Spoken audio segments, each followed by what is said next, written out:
O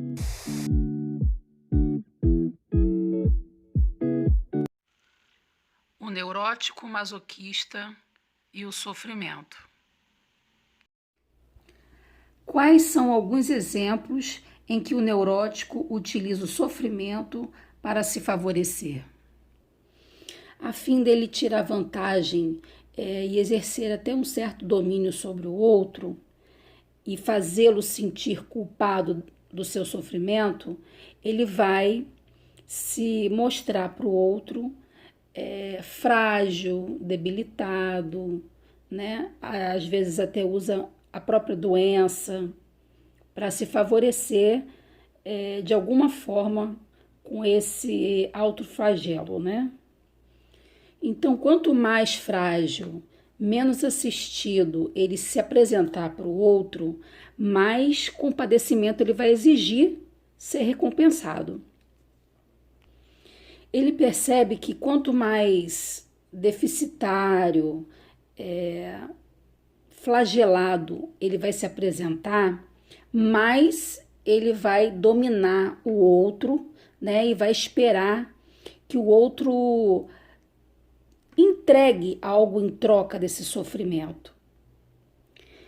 Ele sente prazer nessa dor que ele causa, né? Não só nele mesmo, como no outro. O sofrimento para um neurótico, ele tem cunho ambivalente. Tanto quanto ele mesmo se põe nesse lugar de dor, mesmo que de forma premeditada e arquitetada, como também é o causador da dor alheia. Ambos estão assim angariando prazer, até com certa perversidade mesmo, né? Freud ele estabeleceu um instinto de morte, onde ele mesmo afirma que existe um instinto de vida e existe o instinto de morte. O instinto de morte, ele visa a autodestruição, né, que está atrelado a uma libido. E essa libido, ela dá origem a um masoquismo, né, a uma personalidade em que ele busca recompensa no outro pelo sofrimento, né? Pela dor que ele sente, e ele sente prazer em ver o outro sofrer.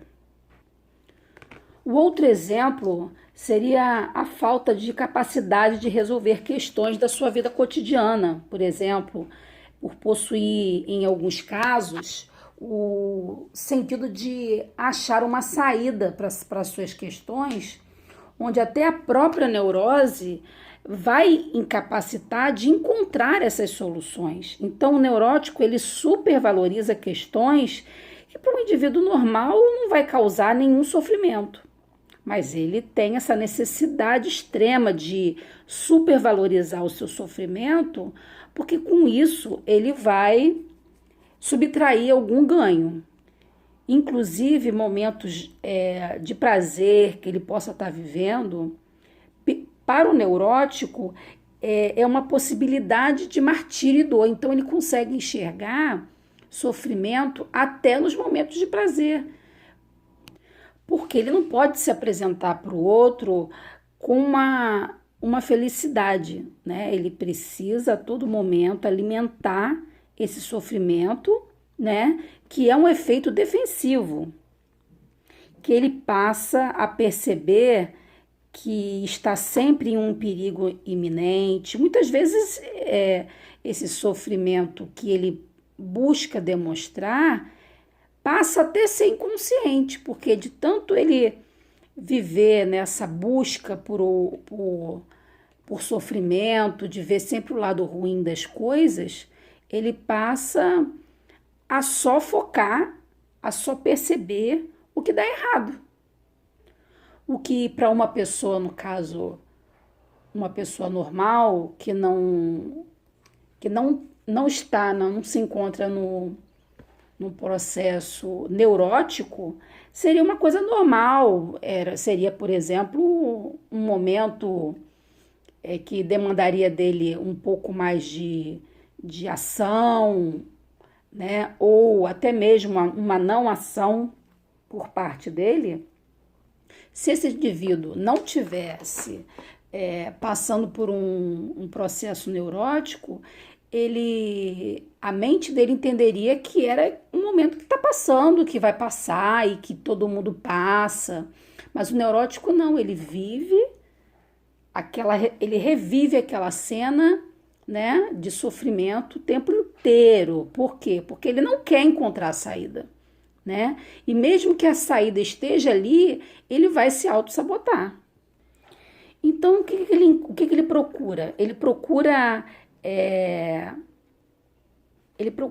o sofrimento para continuar abastecendo essa demanda de dor. E como se não bastasse, ele passa a responsabilizar os outros por aquele sofrimento que só existe na mente dele, que ele quer continuar alimentando. Ele também tem uma necessidade extrema de exagerar o que dá errado na vida dele. Por viver em busca do que dá errado e estar se esforçando para encontrar eles, a ver eles materializados na sua vida, ele acaba encontrando isso em grande número, né? Até porque a gente sabe que a maioria das coisas não acontecem da maneira que a gente quer, né? Então, por ele já antever isso, ele já se prostra, já se coloca, né? Dessa forma, em focar no que está dando errado. Quando você passa, ou alguém passa, algum familiar, ou alguém próximo dele passa a enxergar alguma melhora na pessoa, no sujeito, ele passa a se auto-boicotar, dizer assim, como? Como isso está acontecendo? Como que eu estou melhorando? Se isso aqui está dando errado, não é possível, né? Então, eles acabam competindo. Quando você, às vezes, fala de algum momento difícil que você está passando, né? Que você quer colocar para o outro, né? A fim de dizer assim, poxa, eu também estou enfrentando problemas e tal.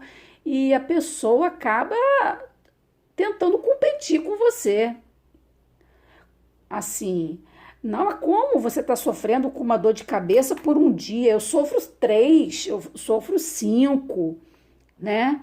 Então ele precisa sempre estar à frente do sofrimento alheio, porque ele tem que estar sempre em busca de atenção para o seu muro de lamentação.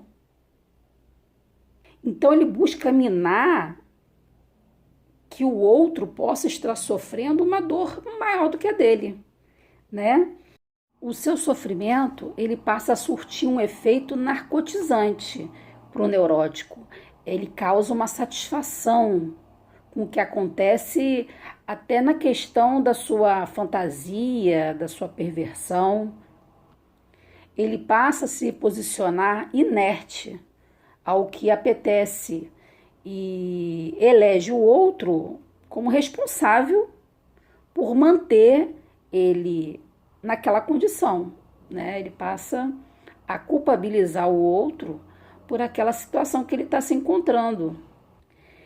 Ele vive como se estivesse à espera de um milagre, né? Que algo fosse tirar ele daquela situação, daquele estado de fragilidade, de inatividade. A cada possibilidade que ele vê de melhora, ele passa a criar uma dificuldade para impedir uma ação, né? Passa a usar muletas, né? Qualquer coisa que possa impedir ele de ação.